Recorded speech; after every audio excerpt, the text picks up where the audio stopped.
Thinking Aloud. Conversations on the leading edge of knowledge and discovery with psychologist Jeffrey Mishlove.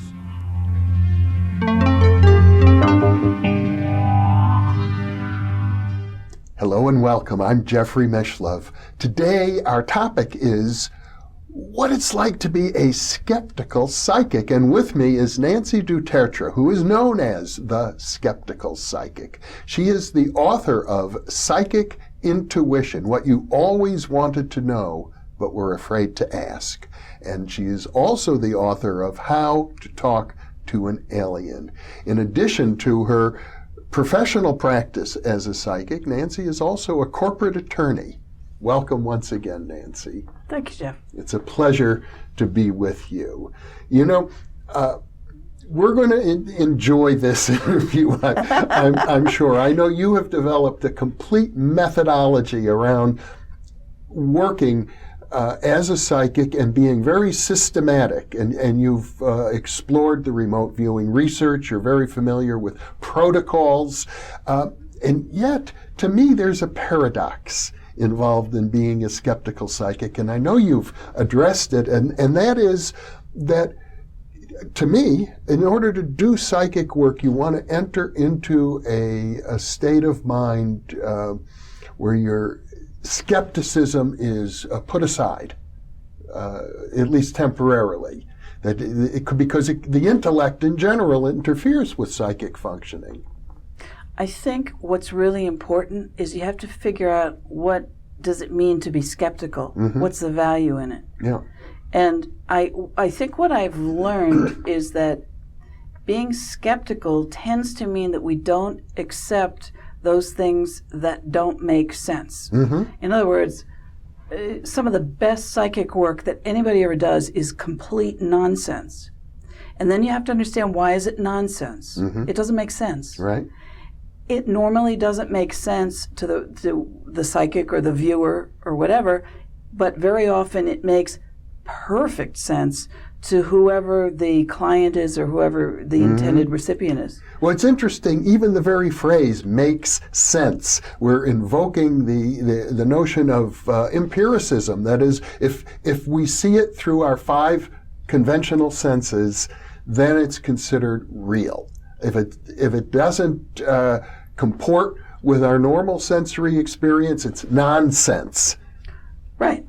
And I actually, when I taught psychic workshops years ago, one of the little exercises that I would give people, I would give them, the Jabberwocky poem. Anything that is, the words don't make sense. They're not real. Yeah. They're sort of real. They feel quasi-real, but they're really not. Yeah. And then you're talking about mythical creatures that don't exist, and yet they seem to be doing things that make sense. Mm-hmm. So the whole idea is scramble your brains, because that's how you get to the data. Yep. And when you are a logical person and you pride yourself on being rational and actually having a basis for believing anything, it feels awful. Well, nonsense is very important, I think. It's super important, yeah. In fact, there are many different kinds of nonsense. There are probably at least a dozen different categories of nonsense, as you mentioned, ranging from Jabberwocky, which is only slightly nonsensical, to things that are completely unpronounceable. Right.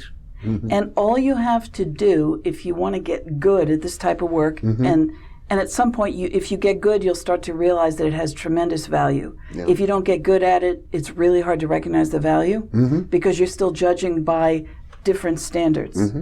But if you allow yourself to feel and say things that you don't understand, and take the risk, for me this was the hardest part, take the risk of appearing really dumb. Yeah.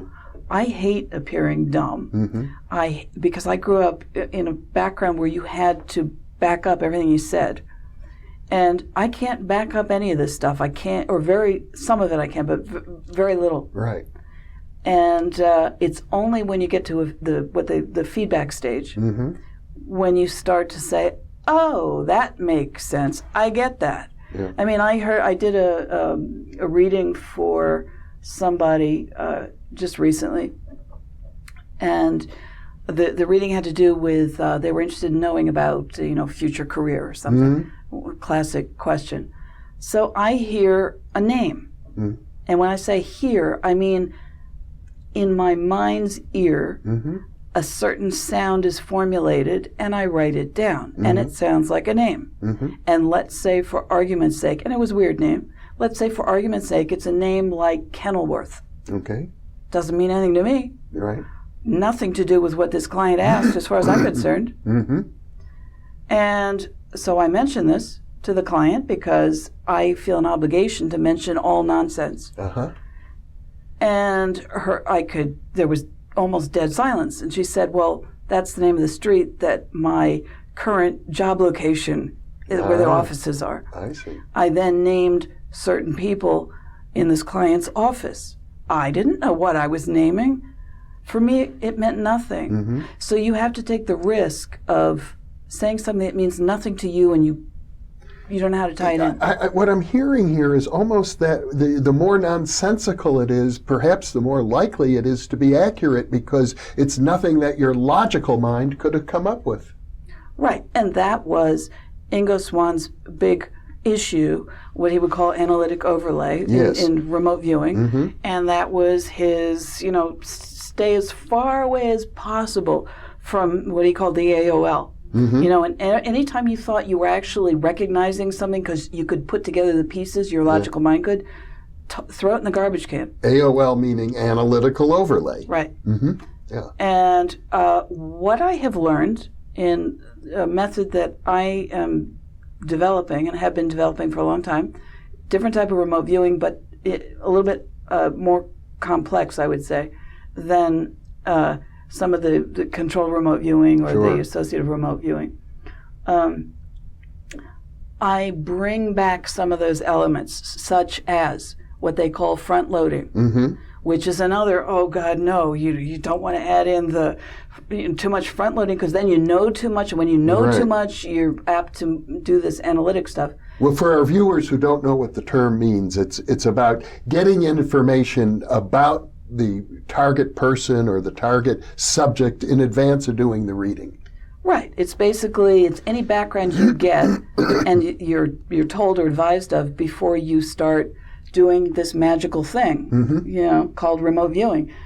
But I add that back in because I'm not afraid of it anymore. Okay. I now know how to use every single one of my skills. So I'm using my training, and I trained for 10 years in psychic detective work, trained in mediumship with mediums from all over the world, trained in physical mediumship, trance mediumship, medical intuitive, and remote viewing, different types. So I'm pulling together my psychological training, psychic training, mediumship, even some of my legal training, believe it or not, comes in handy. And so I don't mind thinking, but I'm really careful the way I think. Okay. And sometimes when I get enough strange data, let's say, or nonsensical data, what I do is I decide to permit my logical brain to free associate, to make enough sense out of something so that when I present this information to a client, I'm not saying, oh, orange, squiggly, feels tall. Do you know what that is? And they're looking at me like, I paid for this? You have to somewhere put together information in a cohesive way, not to say that I accept my interpretation. Ultimately, it's the client. Well, there's a world of difference, I think, between doing remote viewing using that specific protocol for the purposes that remote viewers use it, and doing a reading for a client who is either with you on the telephone or in front of you physically. Right. Well, that's why my system is different. Yeah. And most psychics, when they're doing a reading, it's right there. And it happens while they're talking. There's no recording of it unless somebody's recording it, but by then, what I'm doing is I ask the client for what I say every time any relevant questions and or photos. Sometimes they'll send me questions only. Sometimes they'll be a little bit more descriptive. Sometimes not at all. Yeah. Sometimes a photo, maybe with a name, maybe not. From there, I do what I call an advanced reading. And I usually spend twice as much time doing my advanced reading, which is all written, before I ever talk to the client. And so when I'm talking to the client, I'm verifying every single bit of data, or trying to, as much as I can. So feedback becomes very important. Feedback is key, but that's what Ingo Swann always said. Yeah. Feedback is key. You've got to get feedback if you're ever going to know whether your method is correct. That's, in fact, that's the essence of the scientific method right there. You form a hypothesis and you test your hypothesis against feedback from the physical world. Right. And it does one other thing, and that is it prevents somebody from saying, oh, it was just a cold reading. You know, you could pick up the micro muscle movements, or you got little clues from the whatever. It prevents that. It's purely, as I said, with that tiny bit of front loading, where they ask a question, as opposed to, say, CRV, where you're just getting, or ARV, you're just getting a number. Different types of remote viewing. Right. So now what that does for me is, in this giant matrix of potential information, it gives me a beacon. That the question is the beacon. It takes me to a different space-time location, wherever that is, and I then am on what Ingo might have called, you know, this signal pathway, where I'm trying, or I'm not trying, I am picking up whatever crazy information is coming along that I can't make sense of. I'm writing it all down, and then I'm checking with the client. So when they say, oh yeah, that means this, or that means that, great. But I then use that as a kind of support for any messaging that I'm giving them afterwards. In other words, if I'm on the signal track on whatever the items are, then I know that what I'm telling them, the probability is that I'm correct. I don't know for when sure. You say when you're on the signal track, I like that phrase. Is it something that you intuit it right there in the moment? Yeah, it takes a huge amount of concentration, by the way. Most people don't realize that, or at least for me it does. And maybe, you know, I'm not what you might call a natural psychic. I mean, as far as I know, I wasn't born with it. I learned it. So for me, to get information, you have to stay totally focused on that beacon for as long as you can, which means for me, no interruptions, no music, no noise, nothing, because anything, I become extremely sensitive, because any sensory bit that enters in can potentially be data. So I'm very careful about that. Now, normally, when we think of the word skeptical, at least for me, I think of it as a line in the sand. And I think everybody draws the line differently. And they say, you know, if it's on this side of the line, I'll accept it. But once it crosses the line, it's no longer acceptable. But what I'm hearing from you is that's not how you approach it. You're not drawing a line in the sand anywhere. Well, once you get into this line of work, you know that you don't know. So how can you draw a line? I mean, that's just logical. You have to be open to a possibility that you don't know something. And most people really dread that. And it throws all their systems into chaos. I don't mind it. And maybe you have to be a little bit fearless to do that. I mean, suppose I do a reading and I come up with something that seems totally nonsensical, like Nancy has 10 brains. Well, 11, but... I mean, in other words, your skepticism doesn't mean that you have to rule anything out automatically. The only things that I would be careful of is, you know, and I know that Ingo was trying to really hone in on that and qualify it, is when let's say, your total picture image becomes locked in, and you sort of can't get that picture or that thought out of your brain. Yeah. But you have to be really careful with that, because that can also mean that you've really locked in. Yeah. So it's a matter of, this is all discernment, and you do this by practicing a lot over time, and you start to understand the very, very subtle differences in that.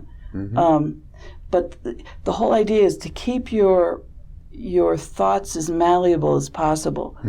Don't rein them in, don't pull them. When I see things psychically, it used to bother me. People, psychics would say, "Oh, well, I see so-and-so's dead father over there," or "I see a red locomotive." Really?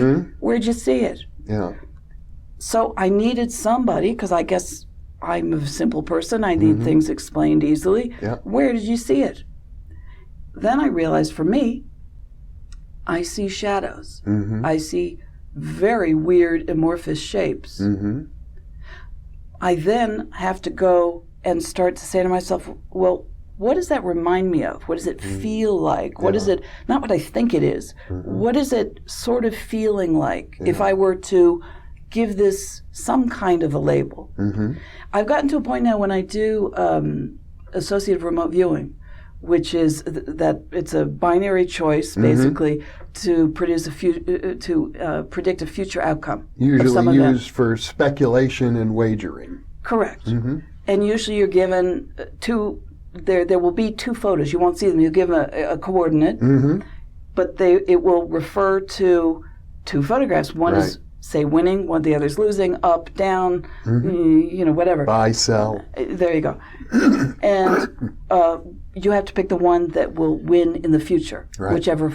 I've gotten to the point now when I'm trying to tune into that, I don't see in my mind's eye anymore that amorphous shape that I'm trying to figure out what the heck is that. Yeah. I literally now see it with my eyes on a blank page, and I draw over the lines. So I think there's a point when it comes out of your mind, and you're able to actually project it like on a screen. Well, I get the impression that over time and with a lot of practice, you're in effect programming your psyche to provide the information to you in a usable format. Absolutely. I mean, it's a muscle. It's like anything else. Yeah. And you have to use it that way. And you do open up. A lot of people don't like to do that because they start to feel insane. Yeah. And I'm very serious when I say that. They feel out of control, that their imagery and thoughts are coming too fast, and they're not grounded. Yeah. So you have to be really careful to also ground yourself. Some people can get lost out there. Well, I gather that your skepticism is in effect for yourself to avoid that kind of ungrounded state. My skepticism, I think, is not so much about the groundedness. I think it's about the lack of trust in my sensory capacities. I know what I can trust. Yeah. I can trust analytic information. Right. I like that. It's concrete. I can go back to it. Yeah. But this other stuff, I think it goes straight to your identity, in a sense. You don't know who you are when you're not allowed to think. I don't know how to say it better than that. You don't know who you are when you're not allowed to think. Well, that's a good thing, in a way, not to know who you are. For some people, yeah. But if you like to be in control of your reality, as a lot of people like, that's tough. Well, I mean, we're going a little bit around in circles here, so I want to kind of hone in on this, because on the one hand, not knowing who you are means that you can let go of a lot of perhaps false images that we've conditioned to think about ourselves. I believe everybody has false images about who they are, so letting go of all of that is a good thing.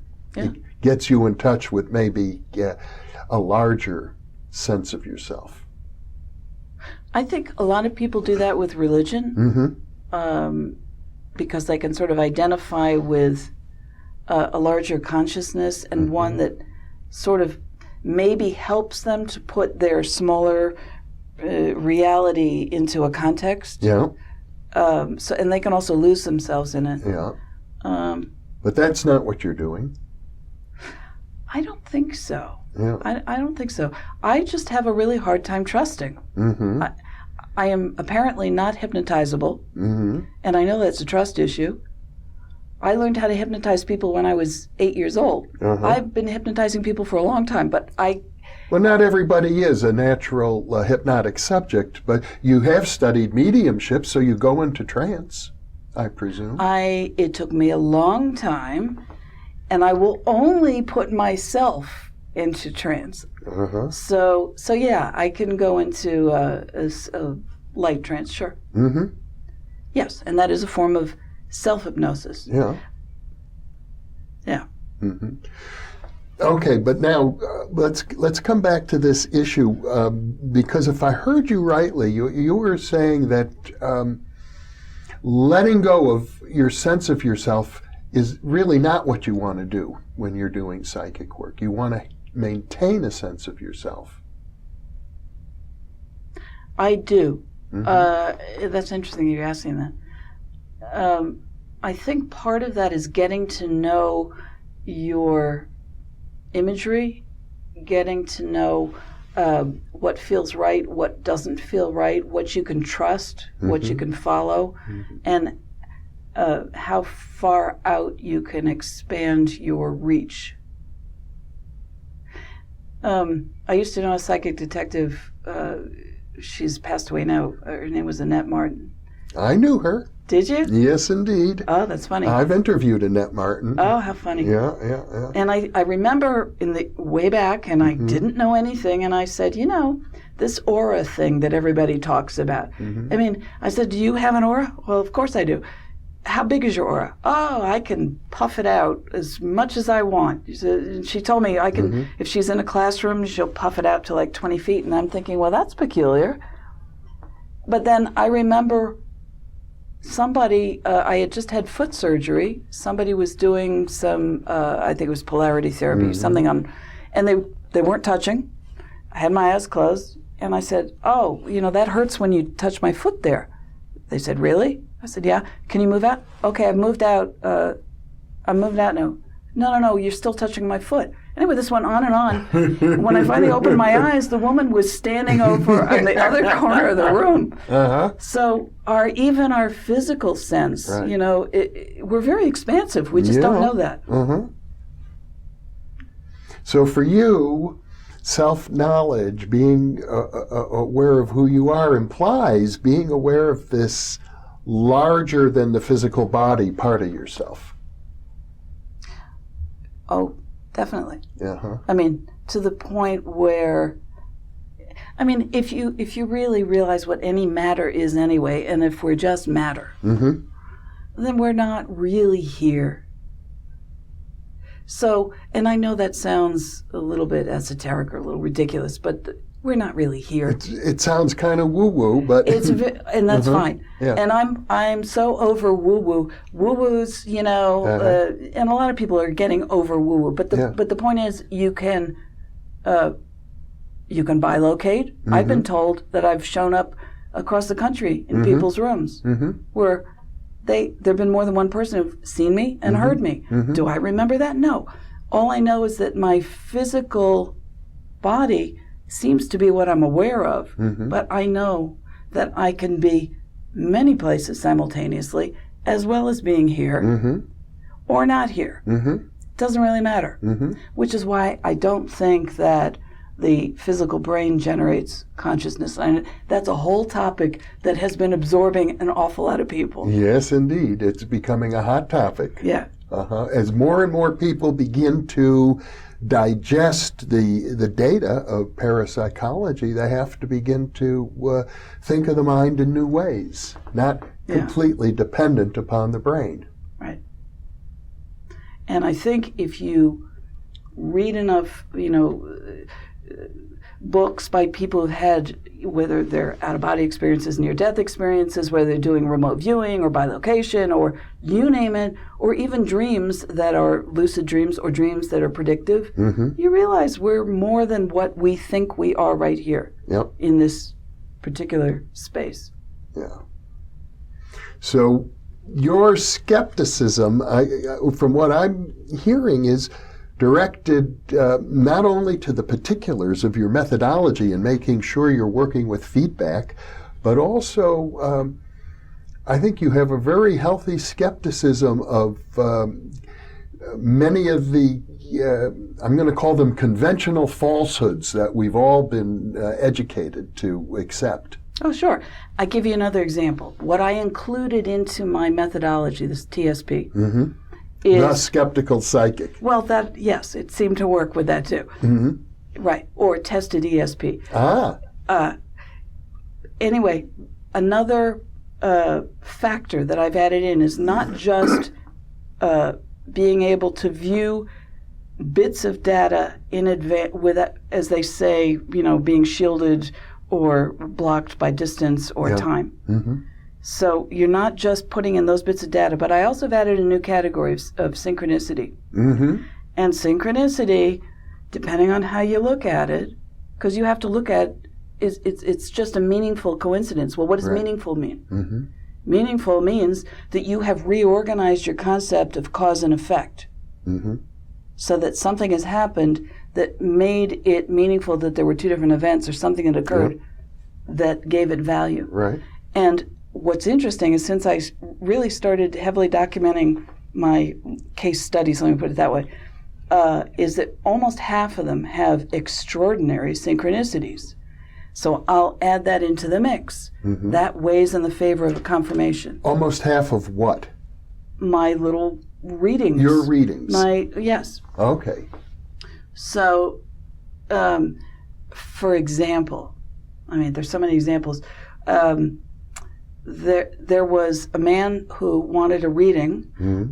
He was an accident victim. He wanted a reading. He was quite upset with his attorney, who was withholding settlement funds, wouldn't contact him for 2 years, wouldn't talk to him. And the guy was upset. He wanted to know what to do. We're talking on the phone. I'm giving his reading. Suddenly a woman's voice interrupts. And we all say, hello, who is this? And there was nobody else in his house. And it was not like a third-party interrupt. It was not like that. A party line. A party line, right. Turns out, and the woman, he says, who is this? She says, well, why did you call me? He said, I didn't. She said, well, I'm your attorney's paralegal. She then put the office manager on, and within 1 day, he received his settlement money. I see. I grilled him for several days, saying, did you push a button? Did you do something? Is it possible? Do you have 2 lines in your house? What could have done that? There is zero explanation for it. Now, if you add that as a synchronicity to which is highly relevant to the topic of the reading, you've now created a form of a confirmation on that psychic transaction. What a fascinating topic. It really is, Nancy. We could be exploring this forever, because you're dealing with, to me, when you first started to bring up synchronicities, I thought to myself, oh yes, synchronicities, it's the universe is speaking, but it's more than that. You're talking about something we touched on earlier in our previous interview about Ingo Swann. We're talking about the multiple dimensions of time and space, and the way the universe isn't just speaking, it's the universe is actually acting in concert. Exactly. It's very, very interactive. Yeah. Well, Nancy du Tertre, this has been a real pleasure. I know, once again, we're just scratching the surface on very, very deep and profound topics, but it's such a pleasure to share this time with you. Thanks for having me. Thank you for being with me. And thank you for being with us.